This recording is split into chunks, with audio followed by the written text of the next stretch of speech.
గత వారం రోజుల నుంచి చూస్తున్నారు. మరి తెలంగాణ ముఖ్యమంత్రి శ్రీ రేవంత్ రెడ్డి గారి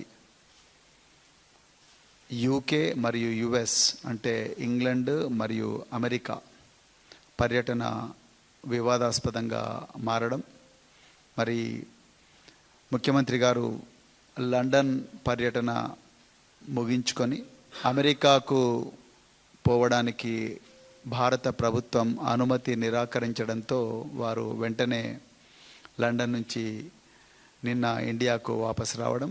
వచ్చిన తర్వాత మరి వారు జనరల్గా పాశ్చాత్య దేశాల నుంచి ఇండియాకు వచ్చినప్పుడు జెట్ ల్యాగ్ ఉంటుంది. మరి ఆ జెట్ ల్యాగ్ అవన్నీ లేకుండానే మరి ఏకంగా సచివాలయానికి వచ్చి వారు ప్రెస్ మీట్ పెట్టడం, మరి దాంట్లో అసలైన విషయం చెప్పకుండా యథావిధిగా రేవంత్ రెడ్డి గారు అటెన్షన్ డైవర్షన్ చేస్తూ మరి తెలంగాణ ప్రజలందరి చెవుల్లో మళ్ళీ పూలు పెట్టే ప్రయత్నం వారు చేయడం, మరి ఇవన్నీ కూడా ప్రజలకు నిజాలు చెప్పే ప్రయత్నం చేయకుండా మళ్ళీ అటెన్షన్ డైవర్షన్ చేసే ప్రయత్నం చేసిండ్రు. కాబట్టే ఇవాళ భారత రాష్ట్ర సమితి మళ్ళొకసారి తెలంగాణ ప్రజలకు నిజాలు చెప్పాలని నిర్ణయించుకున్నది. అందుకొరకే ఈ మీడియా సమావేశం పెడుతున్నాం. మొట్టమొదట గౌరవ ముఖ్యమంత్రి గారికి 30 నెలల పాలన తర్వాత సడన్గా తెలంగాణ ముఖ్యమంత్రి నేను గుర్తు రావడం, అదేవిధంగా తెలంగాణ ప్రజల ఆత్మగౌరవం గుర్తుకు రావడం చాలా ఆశ్చర్యంగా ఉన్నది. మరి వారికి ఇప్పటికైనా తెలంగాణ ముఖ్యమంత్రి నేను తెలంగాణ ప్రజల ఆత్మగౌరవం దెబ్బతిన్నదని చెప్పడం మరి వారికి హృదయపూర్వక ధన్యవాదాలు. మరి అదేవిధంగా మరి ముఖ్యమంత్రి గారు ప్రెస్ మీట్ అంటే తెలంగాణలో పాలన ఎంత అస్తవ్యస్తంగా ఉంది, క్యాబినెట్లోనే ఒకరికి సయోధ్య లేదు అనేది నిన్న ప్రెస్ మీట్ జరిగిన విధానం చూస్తేనే తెలిసిపోతుంది. దాని తర్వాత నేను సబ్జెక్ట్కి వస్తా. మరి ముఖ్యమంత్రి డైరెక్ట్గా లండన్ నుంచి వచ్చి తెలంగాణ ప్రజల ఆత్మగౌరవం దెబ్బతిన్నదన్న విషయం మీదనే మరి ప్రెస్ మీట్ పెడితే, మరి ముఖ్యమంత్రిలో ఉండే క్యాబినెట్ కొలీగ్సే ముఖ్యమంత్రి పత్రికా సమావేశం అంటే మీడియా సమావేశం గురించి ఏమాత్రం సమాచారం లేకుండా ఉంటున్నారా?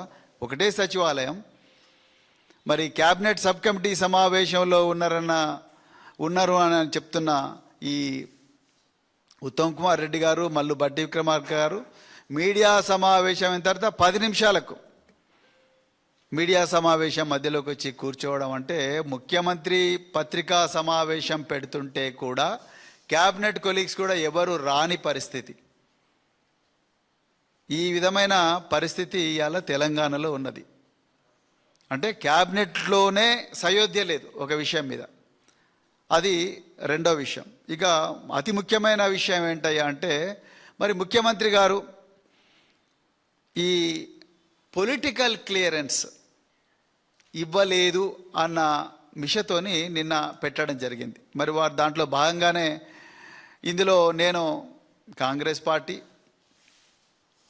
వారు భారత ప్రభుత్వం బీజేపీ, అందుకొరకు ఆ బేసిస్ మీదనే the political clearance is declined అని చెప్పే ఒక రెస్పాన్స్ నాకు భారత ప్రభుత్వం నుంచి వచ్చింది.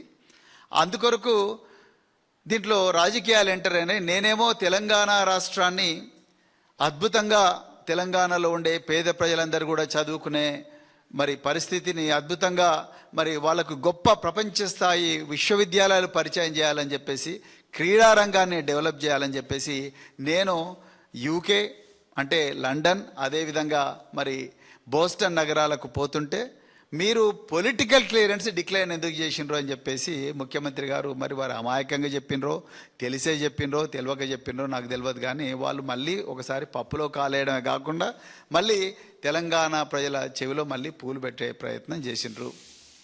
నేను ఇలా ముఖ్యమంత్రి గారిని అడుగుతా ఉన్నాయా, ముఖ్యమంత్రి గారు పొలిటికల్ క్లియరెన్స్ అనేది రాజకీయ నాయకులకు మాత్రమే కాదు, ఒక చీఫ్ మినిస్టరు అదేవిధంగా మినిస్టర్లకు మాత్రమే కాదు, బ్యూరోక్రాట్స్కి కూడా పొలిటికల్ క్లియరెన్స్ ఉంటుంది.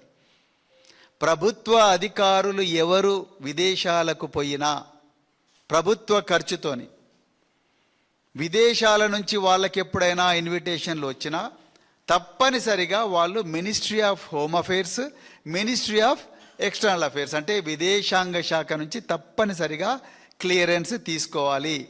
దాన్ని పొలిటికల్ క్లియరెన్స్ అంటారు. అంటే నేను కూడా గతంలో పోలీసు శాఖలో ఉన్నతాధికారిగా పనిచేసినప్పుడు ఆనాటి ప్రభుత్వాలు మమ్ములను రకరకాల విషయాలు నేర్చుకోవడం కోసం విదేశీ శిక్షణ కోసం మమ్మల్ని పంపించినప్పుడు మాకు పొలిటికల్ క్లియరెన్స్ ఇవ్వడం జరిగింది. నేను ఐక్యరాజ్య సమితిలో పనిచేసినప్పుడు కూడా మాకు పొలిటికల్ క్లియరెన్స్ ఇచ్చారు. అంటే మన పాస్పోర్ట్ వాళ్లకు సరెండర్ చేస్తే భారత ప్రభుత్వం మనకు వైట్ పాస్పోర్ట్ ఇస్తారు. దాన్నే డిప్లొమాటిక్ పాస్పోర్ట్ అంటారు. నువ్వు బ్లూ పాస్పోర్ట్ పెట్టుకొని వైట్ పాస్పోర్ట్ పెట్టుకొని రెడ్ పెట్టుకొని పోతా అంటే కుదరదు. మీరు చీఫ్ మినిస్టర్ హోదాలో ఉన్నా, మేము ఉన్నతాధికారుల హోదాలో ఉన్నా, మన బ్లూ పాస్పోర్ట్ కంపల్సరీ అక్కడ విదేశాంగ శాఖకు కంపల్సరీ సరెండర్ చేయాల్సిందే. చేస్తే అప్పుడు నీకు వైట్ పాస్పోర్ట్ ఇస్తారు. ఆ వైట్ పాస్పోర్ట్ అంటే డిప్లొమాటిక్ పాస్పోర్ట్. అంటే ఎవరికి లేనన్ని ప్రివిలేజెస్ మీకు ఉంటాయి ఇమిగ్రేషన్లో. సో ఆ డిప్లొమాటిక్ పాస్పోర్ట్ రావాలంటే తప్పనిసరిగా మినిస్ట్రీ ఆఫ్ ఎక్స్టర్నల్ అఫైర్స్లో 15 రోజుల ముందరనే మీరు అప్లై చేయాలి. 15 రోజుల ముందర మీరు అప్లై చేసిన తర్వాత, ఇది స్టాండర్డ్గా వస్తున్న ప్రొసీజర్, దాదాపు 15-20 సంవత్సరాల నుంచి ఇదే ప్రొసీజర్ ఉంది. మీరు 15 రోజుల కన్నా అంతకన్నా ముందరనే అప్లై చేసి మీరు ఏ కార్యక్రమాలు చేయడం కోసం వెళుతుంటే ఆ కార్యక్రమాల వివరాలన్నీ కూడా ఆ వెబ్సైట్లో EPOLClearance.gov.in అని చాలా క్లియర్గా ఉంటుంది. దాంట్లో మీరు అప్లోడ్ చేస్తే అది భారత విదేశాంగ శాఖకు పోయి వాళ్ళు అక్కడి నుంచి మీరు ఏ ఏ దేశాలకు పోతున్నారో ఆయా దేశాల రాయబార కార్యాలయాలకు వీటిని పంపించి వీళ్ళు నిజంగా పోతున్నవి మనకు విదేశాంగ విధానానికి అక్కడి దేశాల విధానానికి మనకి ఏమైనా కాన్ఫ్లిక్ట్ ఉందా, పరస్పర విభేదాలు ఉన్నాయా, దీనివల్ల భారత సార్వభౌమత్యానికి కానీ భారత ఆర్థిక వ్యవస్థకు కానీ లేకపోతే భారత రాజకీయ వ్యవస్థకు కానీ ఏమైనా ఇబ్బంది అవుతుందా, లేకపోతే దీనివల్ల లాభాలేంటి నష్టాలేంటని వాళ్ళు అక్కడుండే రాయబారులందరూ కూడా బేరీజు వేసిన తరువాతనే పొలిటికల్ క్లియరెన్స్ వస్తుంది. దీనికి అంతటి కూడా టైం పడుతుంది. కాబట్టి 15 రోజుల ముందరనే మీరు అప్లై చేయమని చెప్తారు. అదేవిధంగా మనం ఏ ప్రాంతాలకు పోవాలనుకుంటున్నాం, ఎక్కడెక్కడ సందర్శించాలనుకుంటున్నాం, అదేవిధంగా ఎవరెవరిని కలవాలనుకుంటున్నాం, కలవడం వల్ల మనకు వచ్చే ప్రయోజనాలు ఏంటి, ఏం ఎక్స్పెక్ట్ చేస్తున్నాం అనేది మనం ఇచ్చే అప్లికేషన్లోనే కంపల్సరీ రాయాలి. దాని తర్వాతనే పొలిటికల్ క్లియరెన్స్ వస్తుంది. పొలిటికల్ క్లియరెన్స్ వచ్చిన తర్వాతనే మీరు టికెట్లు బుక్ చేసుకుంటారు. ఎందుకంటే మీకు ఆల్రెడీ వీసా ఉండి ఉంటుంది, అమెరికన్ వీసా ఉండి ఉంటుంది, లండన్ వీసా ఉండి ఉంటుంది. That's not a problem. So కానీ మీరు మల్టిపుల్ ఎంట్రీ వీసా ఉంటుంది కాబట్టి మీరు ఎప్పుడంటే అప్పుడు పోవచ్చు. మీరు వ్యక్తిగత హోదాలో పోతే ఎవరు ఆపరు. కానీ మీరు అధికారిక హోదాలో పోతున్నారు కాబట్టి ఈ సమస్యలు వస్తాయని పొలిటికల్ క్లియరెన్స్ అడుగుతారు. ఇది మ్యాండేటరీ ఎవరికైనా. మీరు నిన్న ప్రెస్ మీట్ పెట్టి ఏం చెప్పారు, కేటీఆర్ గారు, హరీష్ రావు గారు వాళ్లకు లండన్ పోవడానికి బీజేపీ ప్రభుత్వం ఇచ్చింది, మాకు మాత్రం ఇవ్వలేదు అంటున్నారు. అయ్యా రేవంత్ రెడ్డి గారు, మళ్ళీ నేను అంటున్నాను, మిమ్మల్ని ఎవరు గైడ్ చేస్తున్నారో నాకు అర్థం కావడం లేదు. మిమ్మల్ని గైడ్ చేస్తున్న అధికారులు ఎవరో వాళ్ళన్నా సరిగా చదువుకుంటున్నారో లేదో నాకు తెలవడం లేదు. కేటీఆర్ గారు, హరీష్ రావు గారు వాళ్ళు ఇప్పుడు మినిస్టర్లు కాదు, వాళ్ళు ప్రైవేట్ కెపాసిటీలో పోయినరు. కేటీఆర్ గారు చీఫ్ మినిస్టర్ కాదు. ఆయన నిజంగా చీఫ్ మినిస్టర్ అయితే మీలాగా ఇట్లా ఏమంటారు ఇంత హాఫజార్డ్గా ఉండదు, చాలా ఆర్గనైజ్డ్గా చేస్తారు. ఆయన గతంలో ఇండస్ట్రీస్ మినిస్టర్గా ఉన్నప్పుడు కానీ, లేకపోతే ఐటీ మినిస్టర్గా ఉన్నప్పుడు కానీ, మున్సిపల్ అండ్ అర్బన్ డెవలప్మెంట్ మినిస్టర్గా ఉన్నప్పుడు కానీ కేటీఆర్ గారు ఏ ఫారిన్ టూర్ పోయినా దానికి ఒక 3 నెలల ముందర నుంచే విపరీతమైన హోంవర్క్ ఉండేది.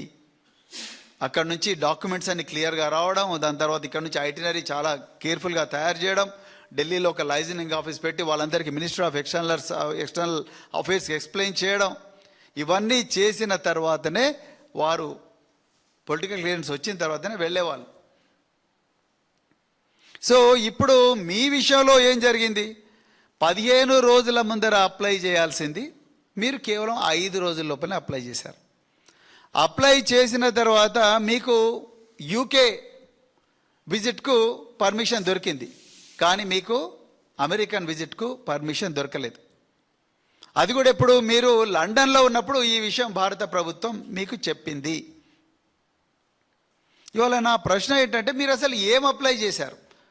మీరు నిన్న డాక్యుమెంట్స్ మీడియాకు రిలీజ్ చేస్తారని మేము అందరం అనుకున్నాం. ఎందుకంటే భారత ప్రభుత్వం మీ మీద ఘోరమైన అభాండం వేసింది. ఏమని? మీరు ముఖ్యమంత్రి హోదాలో చేయకూడని కార్యక్రమాలు అమెరికాలో చేస్తారన్న నెపంతోనే, అనుమానంతోనే మేము మీకు పొలిటికల్ క్లియరెన్స్ ఇవ్వడం బంద్ చేశాము అని చెప్పి వాళ్ళు చెప్పారు. పొలిటికల్ క్లియరెన్స్ అంటే అది రాజకీయాల క్లియరెన్స్ కాదు, ఇది విదేశాంగ విధానానికి విభేదం కానీ లేకపోతే ఏమన్నా ఇబ్బంది అయ్యే క్లియరెన్సే దాన్ని పొలిటికల్ క్లియరెన్స్ అంటారు. మీరు దాంట్లో అనవసరంగా మీరు ప్రజలందరికీ కూడా మళ్ళీ తప్పుదో పట్టించే ప్రయత్నం చేశారు. నేను కాంగ్రెస్ అయినందుకే, వాళ్ళు బీజేపీ అయినందుకే చేశారు. సో ఇక్కడ మీరు అసలు ఐటినరీ ఏమేమి అప్లోడ్ చేశారు? మీరు ఎవరెవరిని కలుస్తామని మీరు మీ న్యూయార్క్, బోస్టన్ ట్రిప్లో మీరు దాని గురించి రాశారు. అవి మీరు నిన్న మీడియాకు రిలీజ్ చేస్తామనుకున్నారు, కానీ మీరు దాని గురించి ఆ ఇన్అప్రాప్రియేట్ అనే ఆ పదం మీద మీరు మాట్లాడతారనుకున్నాం. మీరు ఆ ఇన్అప్రాప్రియేట్ అనే పదం మీద అసలు మాట్లాడలేదు. మీ ఐటినరీ మీరు ఏమేమి అప్లోడ్ చేశారో మాట్లాడలేదు. మీరు ఊరికనే హార్వర్డ్, ఎంఐటి, లేకపోతే నార్త్ ఈస్టర్న్ యూనివర్సిటీ, దాని తర్వాత Virginia institute of technology, ivy leagues, వాటి గురించి మీరు చెప్పారు. కానీ మీరు దాంట్లో కొంత ఇంకా డీప్గా మీరు పోయారు. ఏమన్నారు? మేము కొంత కీ స్టేక్ హోల్డర్స్, స్ట్రాటజిక్ పార్ట్నర్స్ని కలుస్తామంటున్నారు. ఆ కీ స్టేక్ హోల్డర్స్ పేర్లు ఏమైనా మెన్షన్ చేశారా? మీరు ఇలా మీడియాలో చాలా రోజుల నుంచి వస్తుంది, మీరు జోహ్రాన్ మమ్దాన్ని కలుస్తారనో, లేకపోతే జేడీ వాన్స్ని కలుస్తారనో, ఇంకెవరినో కలుస్తారని మీరు అవన్నీ మెన్షన్ చేశారా? ఆర్ చేయలేదా? మీరు లండన్లో మాయా ట్యూడోర్ అని చెప్పి ఒక ప్రొఫెసర్ను కలిశారు ఆక్స్ఫర్డ్ యూనివర్సిటీలో. ఆమెను కలుస్తున్నాను అని చెప్పి మీరు మీ ఐటినరీలో మెన్షన్ చేశారా? నేను లేకపోతే విజయ్ కుమారో ఇంకెవరో పోయి మేము కలవచ్చు, మేము అధికారిక హోదాలో లేము. But you are a chief minister, you have minority affairs minister mister Azharuddin with you, and your entire tour is being funded by public money. అలాంటప్పుడు మీరు ప్రతి రికార్డు కూడా భారత ప్రభుత్వానికి ఇవ్వాలి. ఇలా కాంగ్రెస్ వాళ్ళు, బీజేపీ వాళ్ళు ఏం డ్రామా ఆడుతున్నారంటే, బీజేపీ వాళ్ళు ఏమో ఇన్అప్రాప్రియేట్ రీజన్స్ అనే చెప్తున్నారు, అంతే తప్ప ఇన్అప్రాప్రియేట్ అంటే ఏంటి దాని గురించి బీజేపీ వాళ్ళు మాట్లాడరు. ఈయననేమో ఏమేమి ఐటినరీ అప్లోడ్ చేసిండో ఈయన చెప్పడు, చీఫ్ మినిస్టర్ కార్యాలయం చెప్పదు.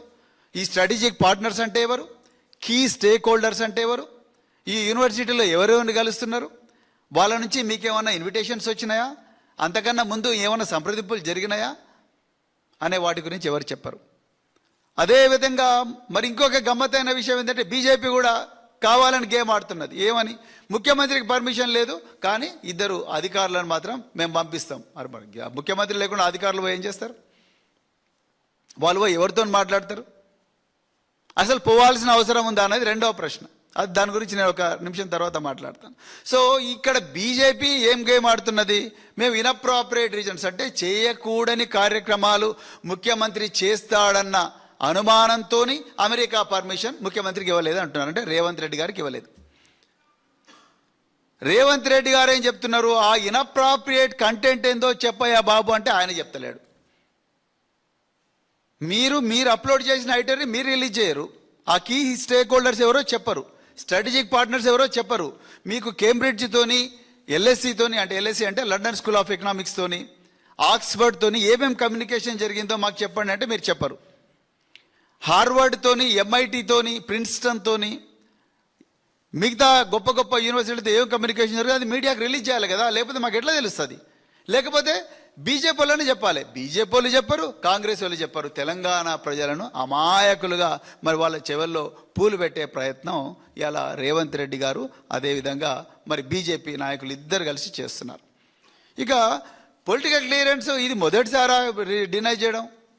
వాళ్ళకు, భారత ప్రభుత్వానికి, అక్కడి గూఢాచార సంస్థలకు, లేకపోతే విదేశాల్లో ఉండే గూఢాచారులకు వీళ్ళు ఏమైనా తప్పులు చేస్తారు అన్న విషయం తెలిస్తే దీనివల్ల భారత యొక్క ఏమంటారు ఇంటిగ్రిటీకి, సావరినిటీకి ఏమైనా దెబ్బ ఉంటుంది అని అనుకుంటే వాళ్ళు వెంటనే ఇండియన్ గవర్నమెంట్కు మెసేజ్ పంపిస్తారు. మెసేజ్ పంపిస్తే పొలిటికల్ డినై అవుతుంది.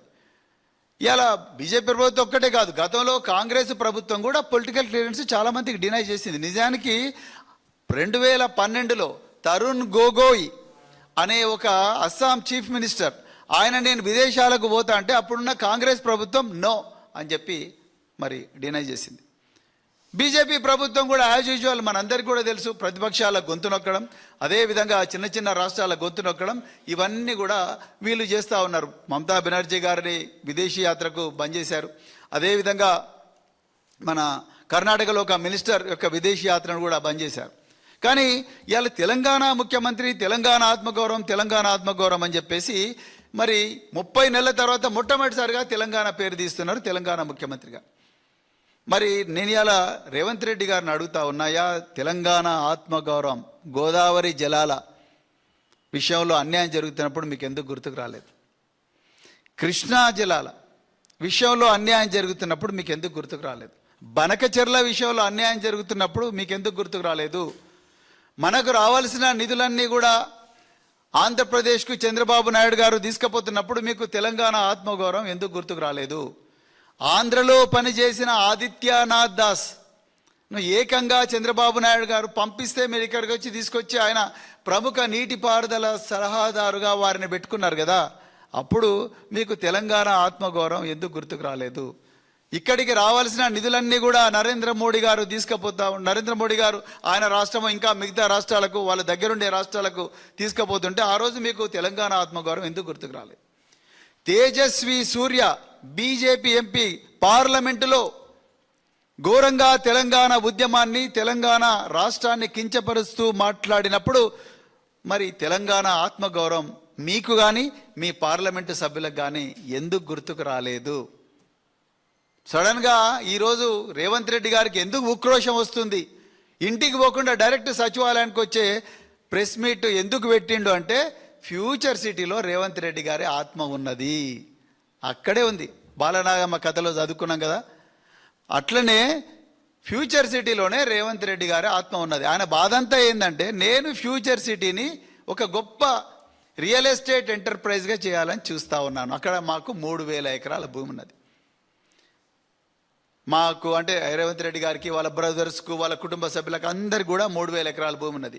ఈ భారత్ ఫ్యూచర్ సిటీ అనే ఒక అభూత కల్పన, ఆ ఫ్యూచర్ సిటీని మీ జాకీలు పెట్టి లేపాలి, దాని రియల్ ఎస్టేట్ ఫుల్గా లేపాలని చెప్పేసి మొదట యంగ్ ఇండియా స్కిల్ యూనివర్సిటీ అని పాలిటెక్నికల్తో ఫుట్బాల్ ఆడుతూ ఉన్నాడు. ఆ పిల్లల జీవితాలతోని ఆట ఆడుకుంటూ ఉన్నారు. అదేవిధంగా ఇప్పుడు నేను ఫారిన్ యూనివర్సిటీలు తీసుకొస్తా అని చెప్పి రేవంత్ రెడ్డి గారు, నేను అమెరికా పోతా, లండన్ పోతా, అక్కడ నుంచి ఆక్స్ఫర్డ్ తీసుకొస్తా, అక్కడ నుంచి కేంబ్రిడ్జ్ తీసుకొస్తా, లేకపోతే MIT తీసుకొస్తా, యూనివర్సిటీ ఆఫ్ లండన్ తీసుకొస్తా, ఇంకోటి తీసుకొస్తా. ఎక్కడ తీసుకొస్తా? వరంగల్కి తీసుకురాడు, మహబూబ్నగర్కి తీసుకురాడు, నల్గొండకు తీసుకురాడు, వరంగల్కి తీసుకురాడు, నిజామాబాద్కి తీసుకుపోడు, ఆదిలాబాద్ తీసుకుపోడు, కేవలం ఫ్యూచర్ సిటీకే తీసుకుపోతాడంట. అంటే అక్కడ రియల్ ఎస్టేట్ ఎంటర్ప్రైజ్ చేయడానికి ఊర్లలో ఎట్లయితే జెండాలు వాతి, యాటను కోసి, పెద్ద బోర్డు పెట్టి, ఒక గేట్ పెట్టి ఎట్లయితే అమాయక కస్టమర్లను ఏ విధంగా అయితే వెంచర్లకు లాగుతారో ఆ విధంగా వెంచర్లకు లాగే ప్రయత్నమే ఇక్కడ రేవంత్ రెడ్డి గారు చేస్తూ ఉన్నారు. ఇక నేను ఈ యూనివర్సిటీల గురించి మాట్లాడతా. అయ్యా రేవంత్ రెడ్డి గారు, మళ్ళీ మీరు చెవిలో పూలు పెట్టకండి, దయచేసి ప్రజలకు నిజాలు చెప్పండి. మీరు నిన్న కూడా అన్నారు, నేను హార్వర్డ్లో చదువుకున్నా, ఓకే, తర్వాత కేటీఆర్ గారి పిల్లలు హార్వర్డ్లో చదువుకున్నారు, అదే విదేశాల్లో చదువుకుంటున్నారు, హరీష్ రావు గారు చదువుకుంటున్నారు, అది హరీష్ రావు గారి పిల్లలు చదువుకుంటున్నా ఉన్నారు. ఓకే, మరి మీరు ఇంతకుముందు ఏమన్నారండి? కేటీఆర్ గారు అమెరికాలో చదువుకుంటే చిప్పలుగా అడుగుతున్నారు అని అన్నారు. చిప్పలుగా అడుగొచ్చిన ఎన్నో పబ్లిక్ మీటింగ్లో చెప్పించారు. మరి మీరు హార్వర్డ్లో 1 వీక్ చదువుకున్నారు, మరి మీరు కూడా చిప్పలుగా అడిగినట్టేనా? అది ₹1 కోటి ప్రభుత్వ ఖర్చుతో పోయి హార్వర్డ్కు మీరు చిప్పలు అడిగినట్టు అనుకోవాలన్నా మరి తెలంగాణ ప్రజలందరూ కూడా?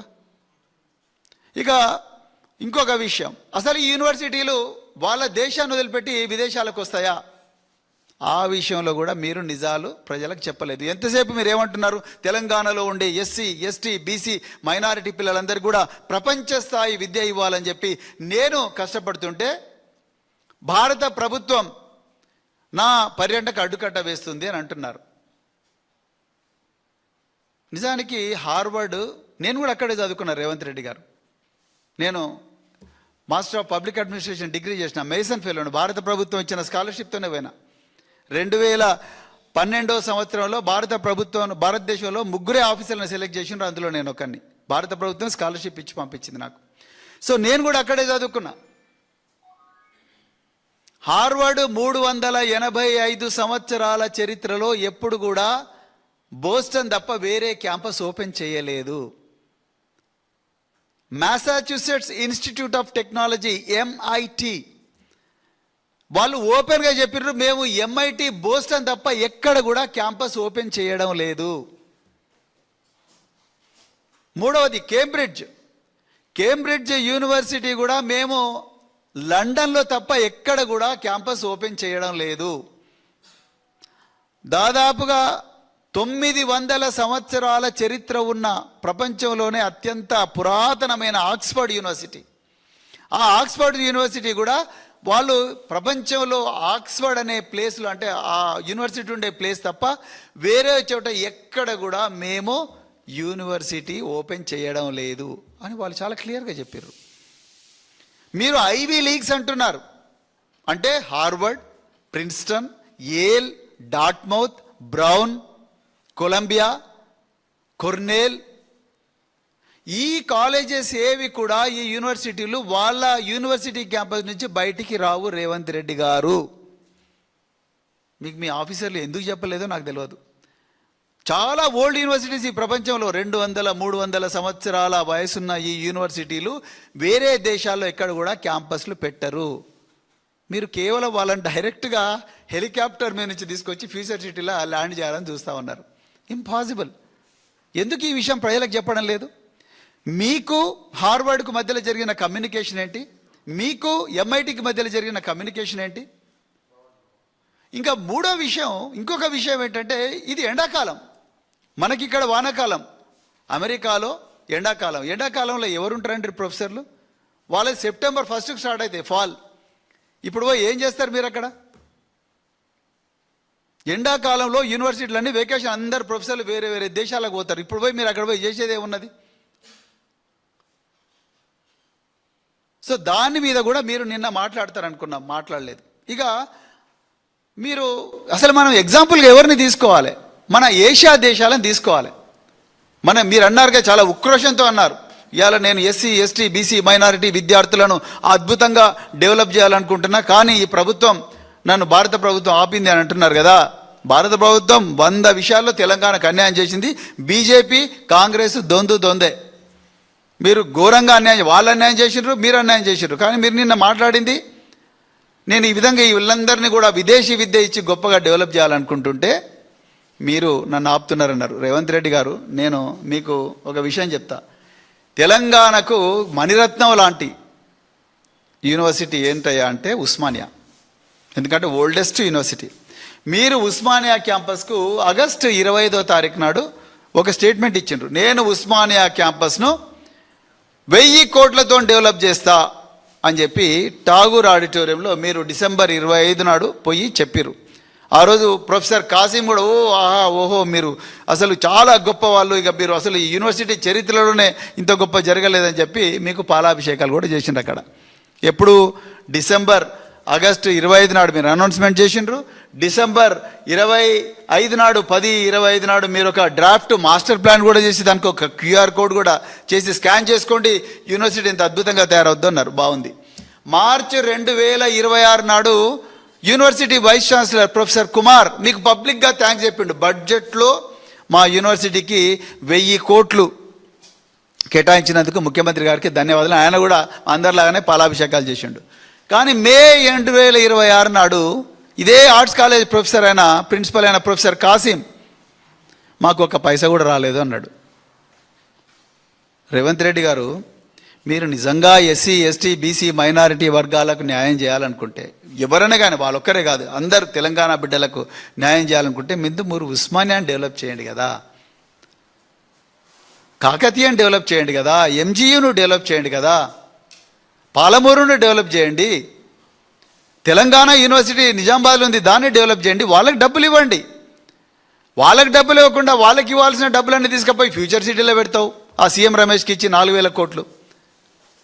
దాని తర్వాత 111 రూపాయలతోనే 111 కోట్లతో హెలికాప్టర్ కొనుక్కుంటారు. ఇప్పుడేమో డైరెక్ట్ లండను అమెరికా పోతా అంటారు. మీరు ముందు ఆ యూనివర్సిటీని ఉస్మానియాని డెవలప్ చేయండి. ఉస్మానియాలో ఫ్యాకల్టీ మీద ఇన్వెస్ట్ చేయండి. ఆ ఫ్యాకల్టీ మెంబర్స్ని పంపించండి వేరే యూనివర్సిటీలకు, వాళ్ళు ట్రైన్ అయ్యి వస్తారు. ఆ ఫ్యాకల్టీ మెంబర్స్ను జపాన్ పంపించండి. నిజానికి సింగపూర్, సౌత్ కొరియా, చైనా ఇవన్నీ కూడా వాళ్ళు హార్వర్డ్ను వాళ్ళ దేశాల్లోకి తీసుకురావాలని అనుకోలేదు రేవంత్ రెడ్డి గారు. హార్వర్డు, ఎంఐటీనో, ఆక్స్ఫర్డో, కేంబ్రిడ్జో ఆ యూనివర్సిటీలు ఉన్న పలంగా లేపి ఇంకో క్యాంపస్ మా దేశాల్లో పెట్టండి అని చైనా అధ్యక్షుడు అని లేదు, జపాన్ ప్రైమ్ మినిస్టర్ అని లేదు, సింగపూర్ ప్రైమ్ మినిస్టర్ అని లేదు. వాళ్ళు ఏం చేసినారు ఎరికైనా, వాళ్ళ యూనివర్సిటీల వాళ్ళ దేశంలో ఉండే యూనివర్సిటీల్లో ఉండే ప్రొఫెసర్ల మీద విపరీతంగా ఖర్చు పెట్టిండ్రు, విద్యార్థుల మీద ఖర్చు పెట్టిండ్రు, విపరీతంగా డబ్బులు పెట్టిండ్రు. చైనా అయితే ఏం చెప్పింది, మీరు మా దేశంలో యూనివర్సిటీ క్యాంపస్ పెట్టాలంటే ముందు మా క్యాంపస్లలో ఇన్వెస్ట్ చేయండి, మా దగ్గరకు వచ్చి మీరు ఏమేమి ఎక్స్పెరిమెంట్ చేస్తారో చూపించండి అని చెప్పి కండిషన్ పెట్టింది. ఇక సౌత్ కొరియా అయితే నో, మేమే డెవలప్ అవుతామన్నారు. సింగపూర్ కూడా అంతే, నేషనల్ యూనివర్సిటీ ఆఫ్ సింగపూర్ వాళ్ళంతటికి వాళ్ళే డెవలప్ అయ్యారు. అదేవిధంగా Japan, university of Tokyo, Osaka ఇవన్నీ కూడా వాళ్ళంతటికి వాళ్ళే రాత్రింబవళ్ళు కష్టపడి డెవలప్ అయినారు. మీరు రాత్రింబవళ్ళు కష్టపడి ఫ్యూచర్ సిటీని 4 బ్రదర్ సిటీగా మార్చాలని చూస్తున్నారు. మీకు వాళ్ళకు తేడా అదే. లేకపోతే ఏమున్నది, మీరు ఇంత స్ట్రాటజిక్ పార్ట్నర్స్ అన్నారు, అదన్నారు, ఇదన్నారు, మరి ఏమొచ్చింది? సో అందుకొరకు మేము ఏమి డిమాండ్ చేస్తున్నామయ్యా అంటే, మీరు దయచేసి నిజాలు చెప్పండి, అంతే తప్ప తెలంగాణ ఆత్మగౌరవం ఇక మీరు కార్యాచరణ ఇచ్చిండ్రు. అందరు కూడా ప్రజలు, ప్రజాస్వామికవాదులు, పార్టీలకు అతీతంగా దయచేసి గ్రామీణ ప్రాంతాలకు పోయి ఇవాళ నా ఒక్కనికే కాదు తెలంగాణ ఆత్మగౌరవానికి దెబ్బ అన్నది. తెలంగాణ ఆత్మగౌరవానికి మీరు ముఖ్యమంత్రి అయినాడే మీరు దెబ్బ కొట్టిరు. మీరు తెలంగాణ తల్లి విగ్రహాన్ని మార్చిన రోజే తెలంగాణ ఆత్మగౌరవానికి దెబ్బ కొట్టారు. తెలంగాణ ఉద్యమంలో ఉద్యమకారుల మీద మేము తుపాకీ ఎక్కువ పెడతా అన్నప్పుడే మీరు తెలంగాణ ఆత్మగౌరవానికి దెబ్బ కొట్టినారు. తెలంగాణ మీద కుట్రలు కుతంత్రాలు చేసిన పక్క రాష్ట్రం వల్ల అధికారులందరినీ కూడా మీ దగ్గర పెట్టుకున్నప్పుడే మీరు తెలంగాణ ఆత్మగౌరవానికి దెబ్బ కొట్టినారు. ఇలా మీ 4 బ్రదర్ సిటీకి ఆక్స్ఫర్డ్ క్యాంపస్ రాలేదనో, లేకపోతే కేంబ్రిడ్జ్ క్యాంపస్ రాలేదనో, లేకపోతే దానికి మీకు పర్మిషన్ దొరకలేదు వరకు సడన్గా ఈరోజు మీకు తెలంగాణ ఆత్మగౌరవం అనేది గుర్తుకొచ్చింది రేవంత్ రెడ్డి గారు. సో అందుకొరకు దయచేసి తెలంగాణ ప్రజలను దృష్టి మరలించే ప్రయత్నాలు చేయకండి. అదేవిధంగా బీఆర్ఎస్ నాయకుల మీద అనవసరమైన అబండాలు చేయకండి. కేటీఆర్ గారు కానీ, హరీష్ రావు గారు కానీ వాళ్ళ వ్యక్తిగత హోదాలో విదేశాలకు వెళ్ళిండ్రు. అది వాళ్ళ హక్కు, రాజ్యాంగం ఇచ్చిన హక్కు. మీరు కూడా వ్యక్తిగత హోదాలో అమెరికా పోతే ఎవరు ఆపలేదు. మీరు విద్యార్థిగా అమెరికా పోయినరు, ఎవరైనా ఆపినరా? మీతో పాటు దోస్తులు మీ ఫహీం ఖురేషి, రోహన్ రెడ్డి, చామల కిరణ్ కుమార్ రెడ్డి వీళ్ళందరూ వచ్చి మరి వాళ్ళు బోస్టన్లో ఏమేం చేసినరో ఏందో, మరి భారత గూఢచార సంస్థలకు మరి ఏమి ఇన్ఫర్మేషన్ పోయిందో వాళ్ళు ఇలా మీ అధికారిక పర్యటన కూడా మిమ్మల్ని ఒక్కరినే ఆపి అధికారులను మాత్రం పంపించిందంటే దీంట్లో ఏదో లోతైన కారణం ఉంది. అది మీరన్నా చెప్పాలి, లేకపోతే బీజేపీ అన్న చెప్పాలి, లేకపోతే మీరైనా మీ టూర్ షెడ్యూల్ రిలీజ్ చేయండి మీడియాకు, లేకపోతే బీజేపీ అన్న you must tell what is so inappropriate about the visit of honourable CM mister Revanth Reddy of Telangana. ఆ రెండింటిలో ఎవరో ఒకరు చెప్పాలి. మీరు చెప్తలేరు, వాళ్ళేమో అక్కడ కూర్చొని మాట్లాడుతున్నారు, మీరేమో సచివాలయం కూర్చొని మాట్లాడుతున్నారు. అందుకొరకు ప్రజలకు నిజాలు చెప్పాలని, మరి ఈ పొలిటికల్ క్లియరెన్స్ అనేది మీరేదో పొలిటికల్ అని రాజకీయ కోణంలో చూస్తున్నారు. Political clearance is only administrative procedure. అది అధికారులకు కూడా పొలిటికల్ క్లియరెన్స్ అంటారు, అంతే తప్ప ఇంకోరికి కాదు. ఇప్పుడు మీరు మాజీ చీఫ్ సెక్రటరీ మీ ప్రధాన అడ్వైజర్ రామకృష్ణరావు గారు పోయారు, ఆయన అధికారి, కానీ ఆయన కూడా పొలిటికల్ క్లియరెన్సే. ఆయనతో పాటు పోయిన అధికారులు ఎవరైతే ఉన్నారో వాళ్ళకు కూడా పొలిటికల్ క్లియరెన్సే. So political clearance is not about politics Revanth Reddy గారు, it is about the procedure. Foreign పాలసీకి ఏమైనా తేడాలు వస్తే ఆ ప్రొసీజరల్ వయలేషన్ కోసం దేశానికి ఆ విదేశాంగ విధానానికి అడ్డుకట్ట వేసే పరిస్థితి ఉంటుంది, అంటే దానివల్ల ఇబ్బంది అయ్యే పరిస్థితి ఉంటుందనే మినిస్ట్రీ ఆఫ్ ఎక్స్టర్నల్ అఫైర్స్ ఇది చేస్తుంది. అదేవిధంగా ఈ విదేశాల పర్యటనలు ఏవైనా కూడా రాజ్యాంగం మినిస్ట్రీ ఆఫ్ ఎక్స్టర్నల్ అఫైర్స్కే ఇచ్చింది, అంటే భారత ప్రభుత్వానికే అధికారం ఇచ్చింది, రాష్ట్రాలకు అధికారం ఇవ్వలేదు. ఎందుకంటే దేశం యొక్క సార్వభౌమత్యాన్ని దృష్టిలో పెట్టుకొని. కానీ రాష్ట్రాలు ఏవైతే కంటిన్యూస్గా ఇంతకుముందు కేటీఆర్ గారు 100 సార్లు ఈ రాష్ట్రానికి ఇన్వెస్ట్మెంట్ కోసం, ఈ రాష్ట్రానికి కొత్త కొత్త కంపెనీలు తీసుకురావడం కోసం రకరకాల దేశాలు తిరిగారు. కానీ వారికి ఎప్పుడు ఇబ్బంది కలగలేదు కదా. మరి మీకెందుకు కలిగింది? ఎందుకంటే మీరు షెల్ కంపెనీల కోసం పోతున్నారు. మీరు మీ మీ ఐటినరీలో యూత్ కాంగ్రెస్ చూడండి, August 26 New York, Indian overseas Congress USA meet and greet. మీరేమో ప్రభుత్వ డబ్బులతో పోతారు రేవంత్ రెడ్డి గారు, అక్కడ పోయేమో మీ కాంగ్రెస్ వాళ్ళు Indian overseas Congress USA meet and greet అంటే మీ పార్టీ కార్యక్రమాలు నడిపిస్తారు. హౌ ఇస్ ఇట్ పాసిబుల్ అండి? ఎట్లా చేస్తారు? మీ అధికారులు ఎవరైనా పోయి వాళ్ళు ఇష్టమైన కార్యక్రమాలు చేసుకుంటే మీరు ఊరుకుంటారా? మీరే అన్నారు భారత రాయబార కార్యాలయం మొత్తం మానిటర్ చేస్తాను. మరి ఎట్లా మిస్ అయింది? ఇది ఎట్లా మిస్ అయింది?